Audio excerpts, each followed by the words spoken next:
Hello student, आज हम लोग कक्षा 12 के समाकलन के कुछ पार्ट को पढ़ेंगे जो कि निश्चित समाकलन के सामान्य गुण हैं। तो निश्चित समाकलन के सामान्य गुण से 5 नंबर के क्वेश्चन बनते हैं और 8 नंबर के भी क्वेश्चन बनते हैं। तो ध्यान से समझेंगे। यहाँ पर कुछ प्रगुण दिए गए हैं, 6 प्रगुण दिए गए हैं जो कि बहुत ही इम्पोर्टेंट है।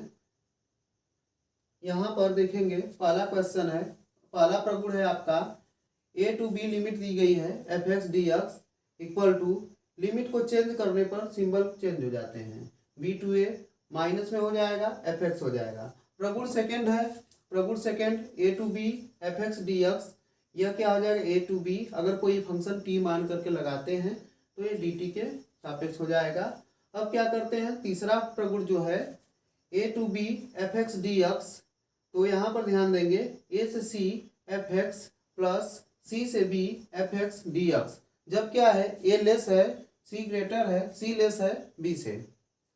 यहाँ पर प्रगुण 4 देखेंगे, 0 से a f x d x equal to 0 से a f a minus x d x. देखिए इसमें एक कंडीशन है f x d x equal to 0 to a f a minus x. ये प्रगुण 4 बहुत ही इंपॉर्टेंट है, ये नोट किए रहिएगा। और प्रगुण फर्स्ट और प्रगुण 5 देखेंगे, minus a to a, limit दी गई है f x d x equal to 0, यदि एफ एक्स का अगर विषम फलन है तो यहाँ पर एफ एक्स का सम फलन है, अर्थात f minus x equal to f x. यहाँ पर देखेंगे जब सम फलन है तो माइनस ए टू ए का जो वैल्यू आता है 0 to a f x d x होता है।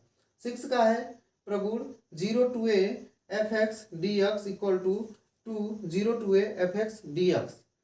यहाँ पर देखिए इसमें 2 कंडीशन इसमें भी बनते हैं, यदि f two a minus x f x तो 0 to a f x d x equal to 0 to a f x d x.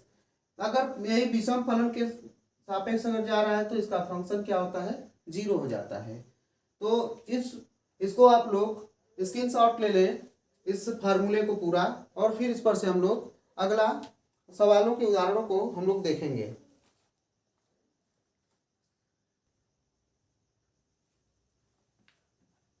पहला सवाल है आज का, 0 to pi by 2 root sine x और by root x plus cos x d x equal to pi by 4। तो चलिए लगाते हैं, मान लेते हैं I equal to 0 to pi by 2 root sine x by root sine x plus root cos x. तो left hand side से करते हैं।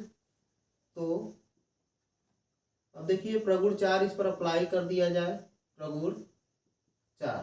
तो प्रगुण 4 आप लोग देख ही चुके हैं, जो कि फार्मूले में लिखा था उसी से प्रगुण 4 लिया जा रहा है। तो आई इक्वल टू हो जाएगा 0 से pi by 2 root sine pi by 2 minus x by root sine pi by 2 minus x plus root cos pi by 2 minus x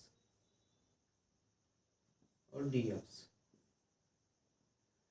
तो आई इक्वल टू देखिए यहाँ पर दिया गया है, यहाँ पर भी है, और इसको क्या करते हैं थोड़ा सोल्यूशन कर लेते हैं।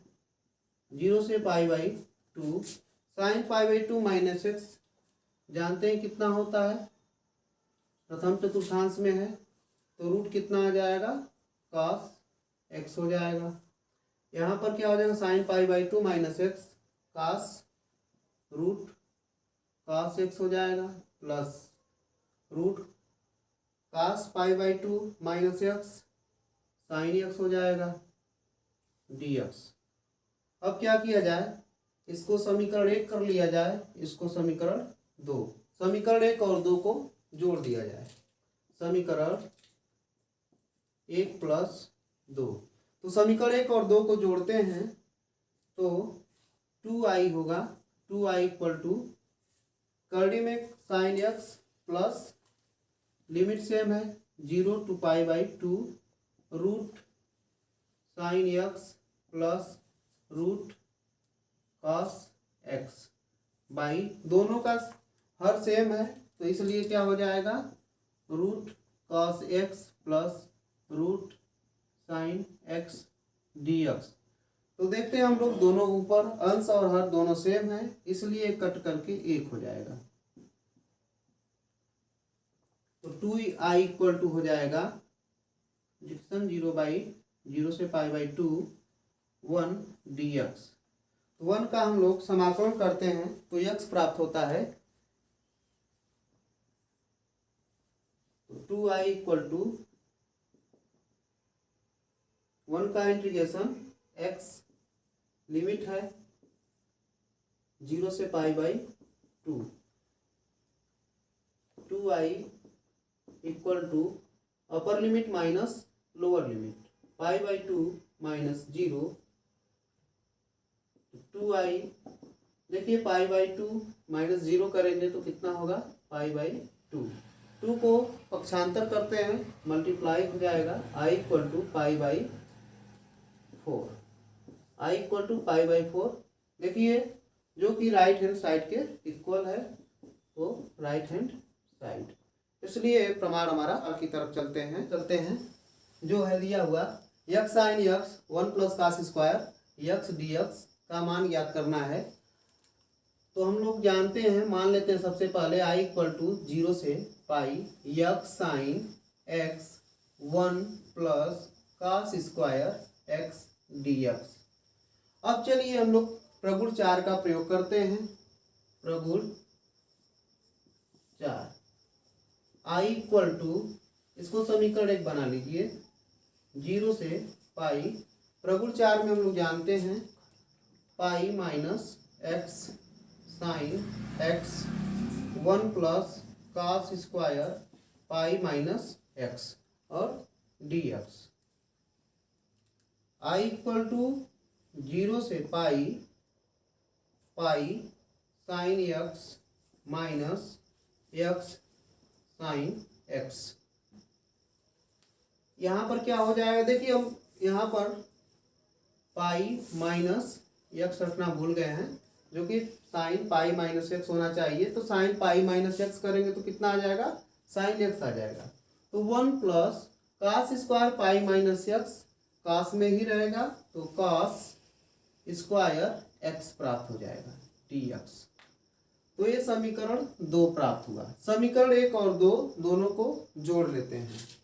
समीकरण 1 प्लस 2, तो 2i इक्वल टू 0 से पाई, पहले इसको रखेंगे x sine x 1 plus cos square x dx plus 0 से पाई, इसको ऐड करते हैं साथ में, तो अलग अलग इसको करने का प्रयास करते हैं। तो pi sine x by 1 plus cos square x dx, इसको अलग किए, इसके साथ दे दिए 1 plus cos square x dx। अब इसके साथ इसको लेंगे, माइनस सिंबल है तो माइनस लगाएंगे, इंटीग्रेशन 0 से पाई x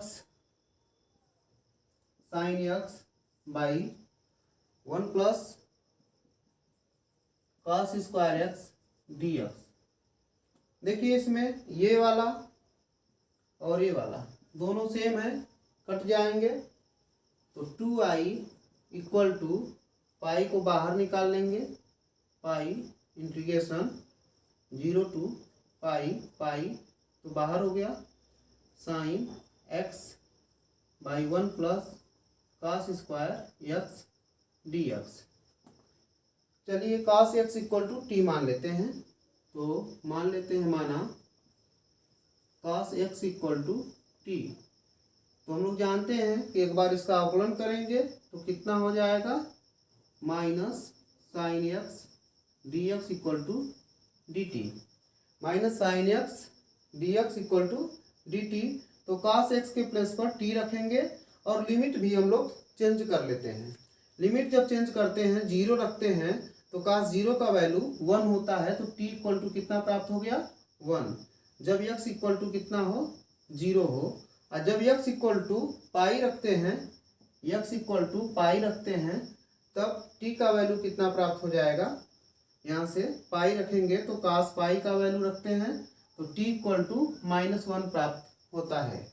तो इस प्रकार से जो लिमिट बनती है 2i equal to pi integration 0 से पाई, यहाँ पर क्या है साइन t है, साइन x है। अब माइनस में आया है, माइनस साइन x आया है, तो माइनस हम लोग क्या करेंगे बाहर निकाल लेते हैं यहाँ पर। तो minus sine x d x, तो साइन एक्स डी एक्स के प्लेस पर हम लोग क्या रखेंगे डी टी रख लेते हैं। तो डी टी हो गया और D T by 1 plus T square, 1 plus T square. Limit हम लोग चेंज कर चुके हैं, लिमिट कितना है 1 से -1 है, 1 से -1। तो चलिए अब प्रगुण 5 का प्रयोग हम लोग करते हैं। प्रगुण 5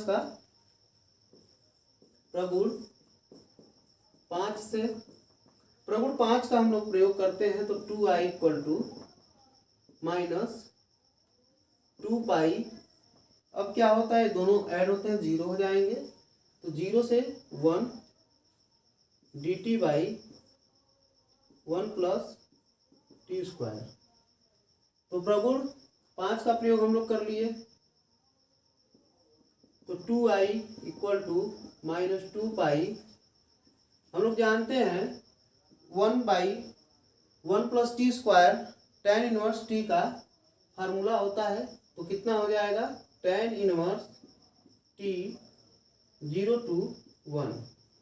तो अब चलिए लिमिट, ये देखिए 2 से 2 हम लोग कैंसिल कर सकते हैं। i equal to -pi, limit हम लोग प्रयोग करते हैं तो अपर लिमिट माइनस लोअर होता है, tan inverse 1 minus tan inverse 0। तो i इक्वल टू -पाई। देखिए प्रगुण जब हम लोग प्रयोग किए हैं माइनस में, तो माइनस में होता है तो माइनस माइनस प्लस हो जाएगा, इसको लगाने की आवश्यकता नहीं है। tan इनवर्स 1 का जो वैल्यू होता है यह होता है पाई/4 होता है। तो चलिए मल्टीप्लाई कर लेते हैं। tan 0 का वैल्यू कितना होता है 0 होता है, इस प्रकार से 0 हो जाएगा। i इक्वल टू कितना हो जाएगा π²/4। चलिए तब तक हम लोग कल अगला सवाल देखेंगे। फिलहाल के लिए आज इतना ही, धन्यवाद।